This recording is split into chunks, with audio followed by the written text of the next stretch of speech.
I found England's most perfect village, Cotswolds travel guide of course.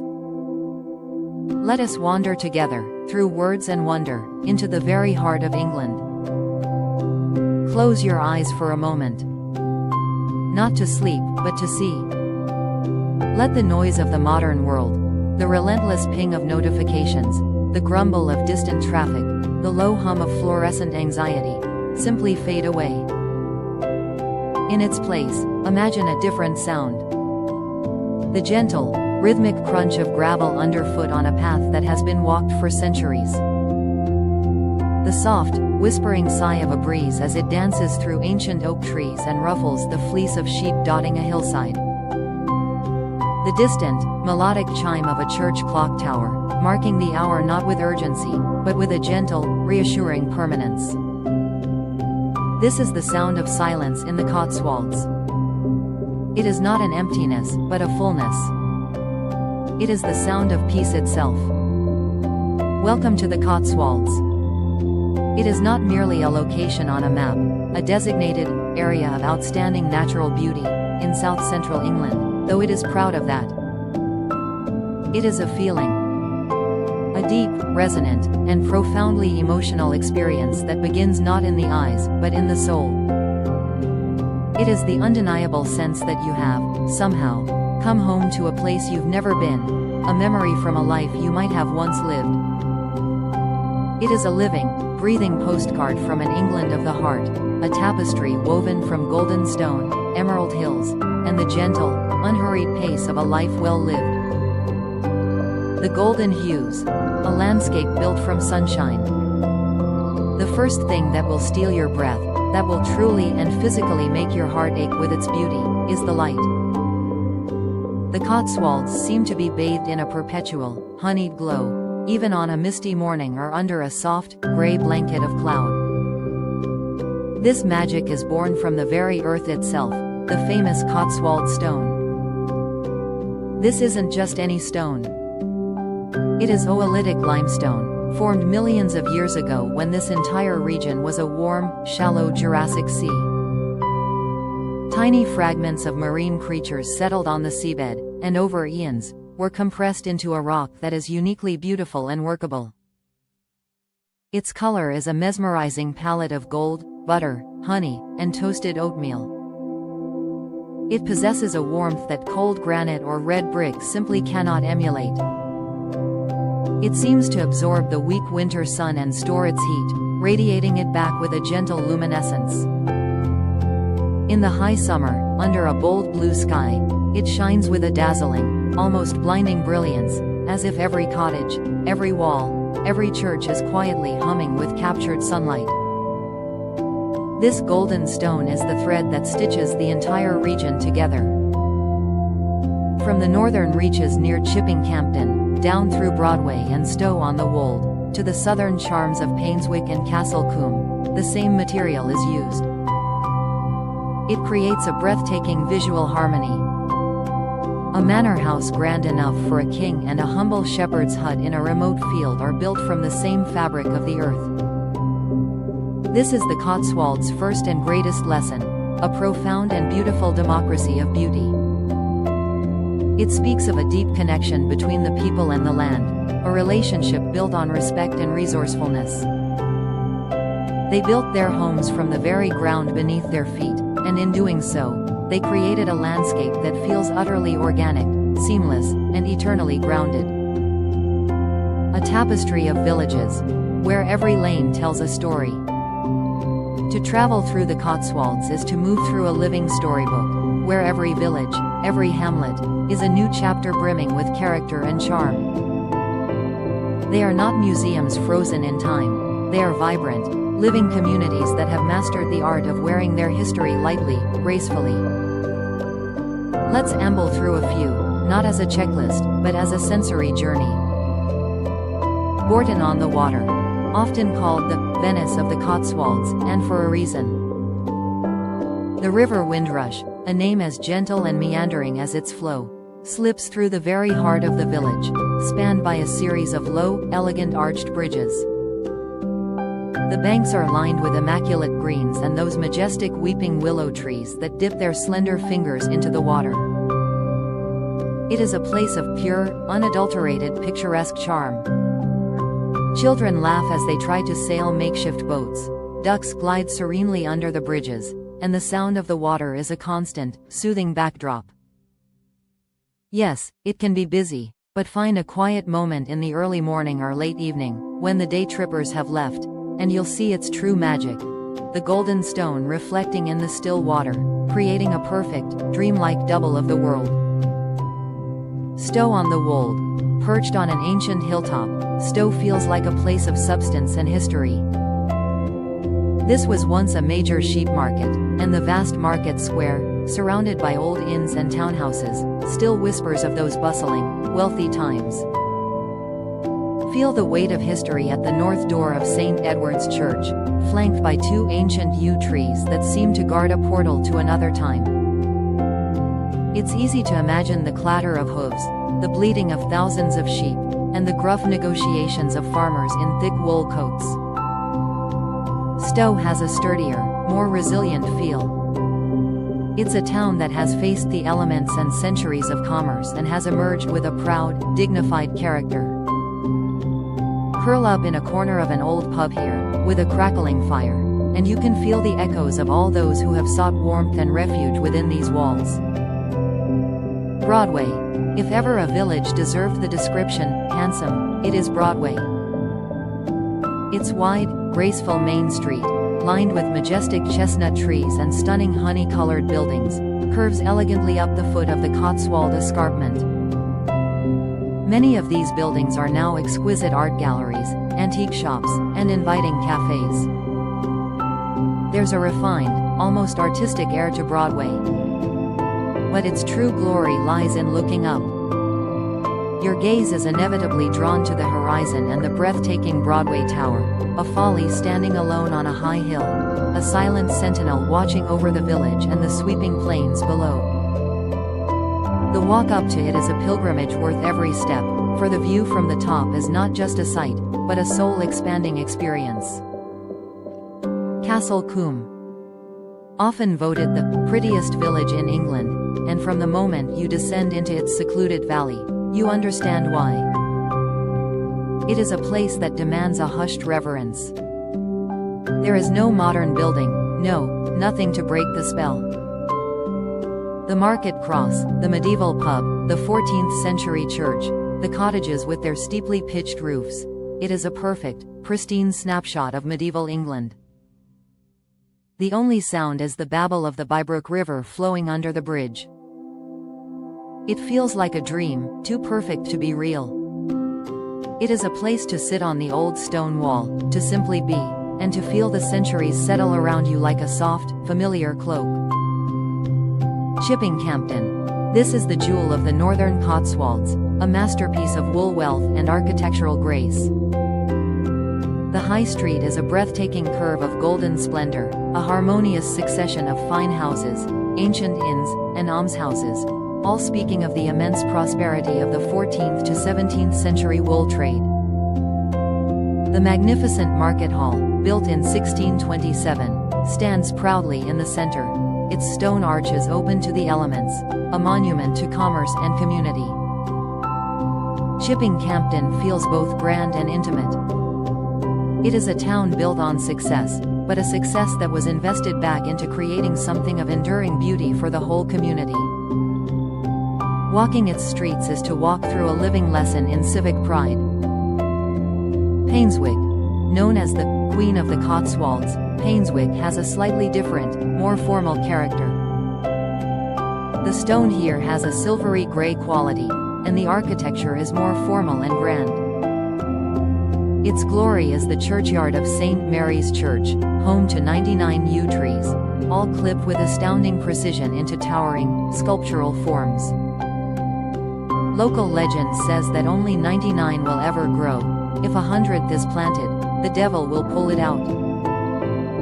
This creates an atmosphere of eerie, sublime beauty, especially when a low mist clings to the churchyard, turning it into a labyrinth of dark, green mystery. Painswick is a reminder that Cotswold beauty isn't always just warm and cozy. It can be majestic, awe-inspiring, and subtly Gothic. This is but a handful of the countless gems. There is the hidden valley of Slade, immortalized by Laurie Lee in Cider with Rosie, a place of wild, poetic beauty.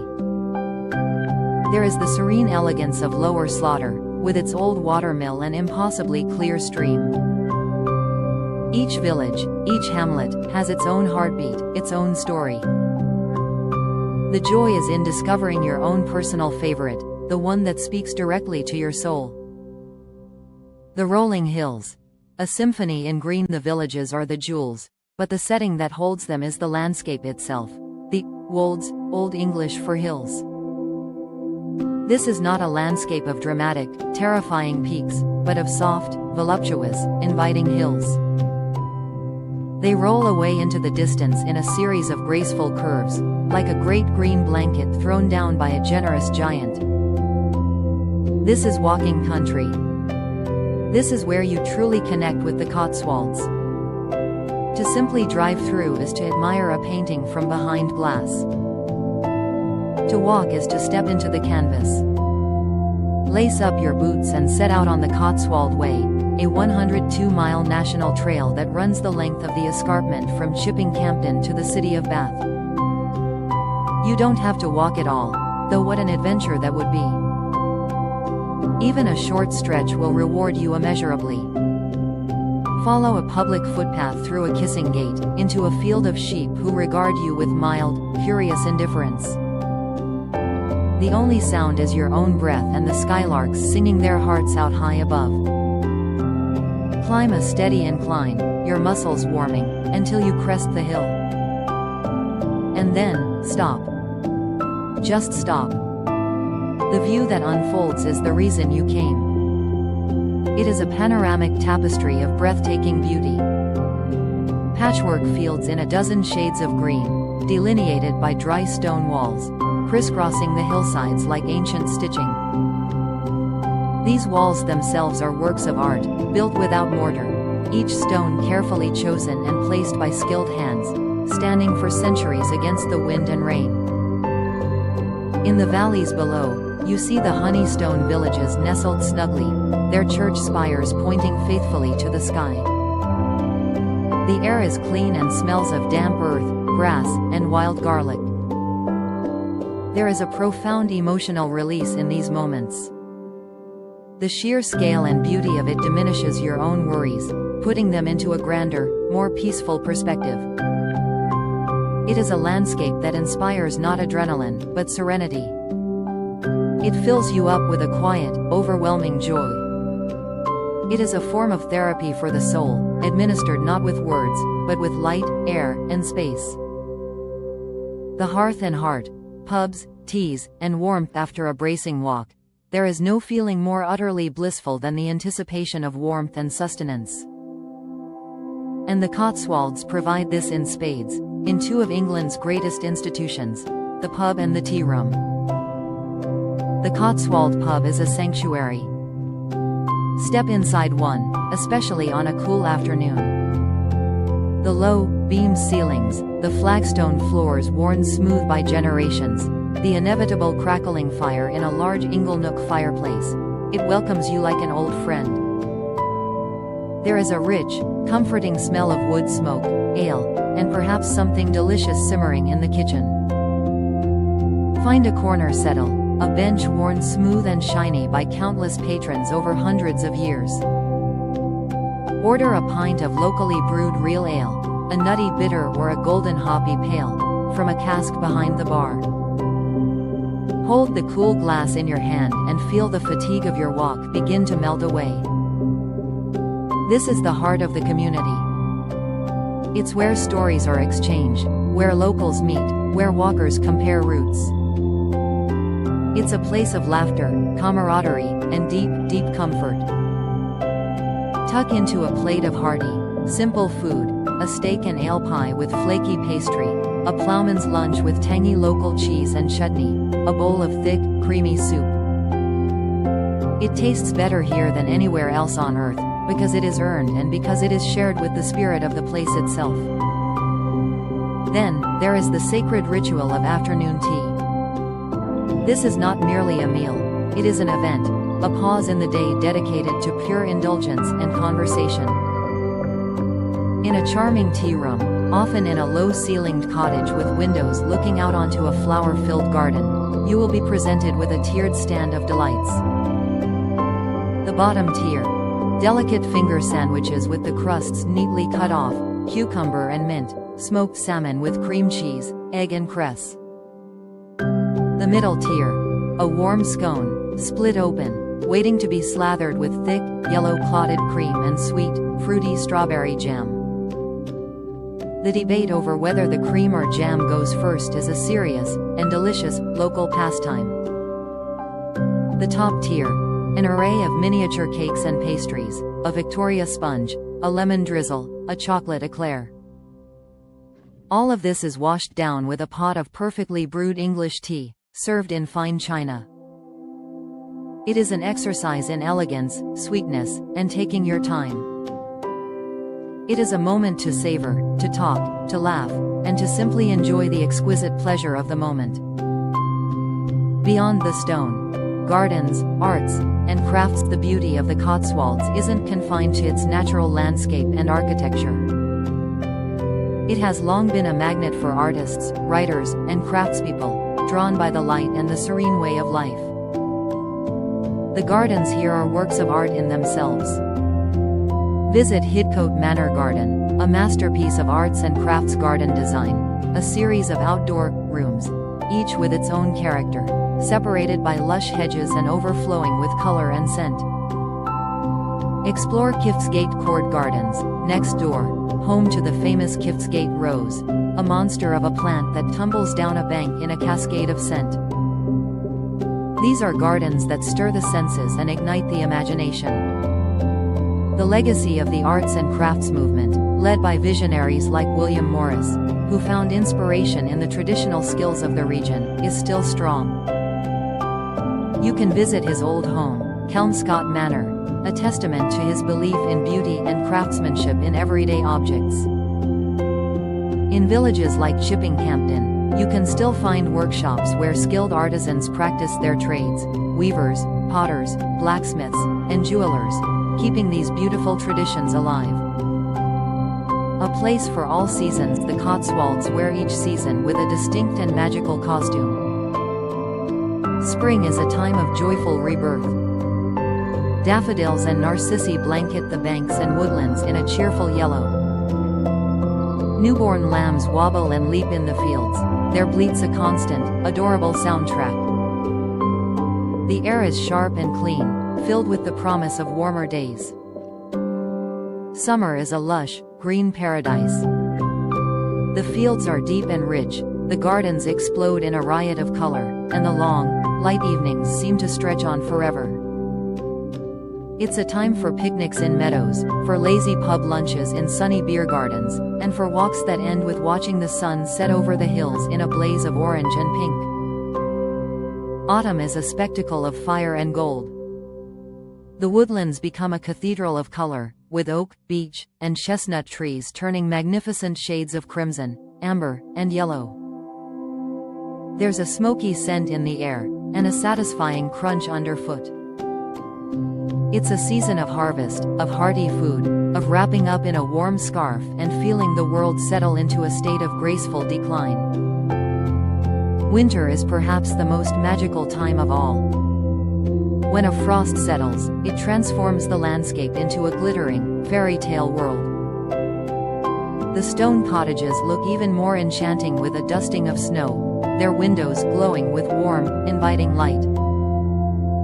This is the time to claim a seat by a roaring pub fire, to drink mulled wine, and to feel a profound sense of contentment and warmth as the cold world slumbers outside. An invitation to your soul. So, this is the Cotswolds. It is more than a holiday destination. It is a feeling. It is the weight of history that doesn't burden you, but grounds you. It is the beauty that doesn't just please the eye, but calms the mind. It is the warmth that isn't just from a fire, but from a feeling of belonging. It is the profound sense of peace that comes from watching sheep on a distant hillside as the shadows lengthen. It is the uncomplicated joy of a perfect scone with clotted cream. It is the childlike wonder of discovering a hidden lane leading to a stream you didn't know was there. It is the deep, satisfying fatigue after a long walk, and the unparalleled comfort of the rest that follows. It is a reminder of a simpler, quieter, more connected way of being. In our frantic, digital, and often fragmented world, the Cotswolds offer a rare and precious gift, the chance to remember who you are without the noise. It is a sanctuary for the soul. So, come. Come and answer the call of the countryside that has been whispering your name. Come and breathe the air that smells of history and hope. Come and walk the paths that have been trodden for 1,000 years. Come and let the golden light wash over you and fill you with its peace. Leave your hurry at the motorway junction. Unclench your spirit. Open your heart. Your best time is not waiting in some distant, frantic future. It is waiting for you here, now, in the quiet hum of an ancient village, in the vast silence of a green hill, in the warm glow of a pub fireplace. Come to the Cotswolds and find a part of yourself you never knew was missing. If this brought a little piece of peace into your world, please do give it a like. It lets me know I'm on the right path. Share it with someone who needs to see it, and if you haven't already, I would love for you to subscribe and join our community. Where should we escape to next? Let me know in the comments. Thank you so much for watching, and until next time, keep seeking beauty.